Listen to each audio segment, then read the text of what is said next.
Action. Para kuliner, wisata kuliner di area Kailu ini terdapat kuliner yang sangat tradisional seperti ini ungkut baci kalau bahasa Indonesianya, bahasa Acehnya ungkut gabus. Jadi saya akan mencoba kuliner ini.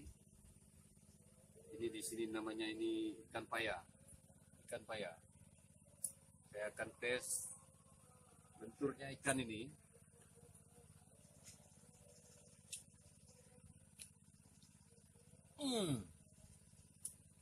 Nikmat betul, terasa agak kriuk-kriuk, bumbunya sangat berani, ditambah juga dengan daun saya udah lupa di sini daun apa ini? Daun apa nih? Ditambah dengan daun wangi-wangi. Jantung pisang. Jantung pisang ya, jantung pisang ini kok kita coba kita rasa.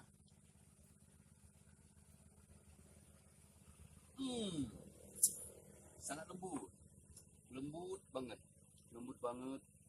dimana ditaruh juga ada bumbu ini apa ini ya, batang pisang, jantungnya juga saya tes. Oke, sampai di sini aja.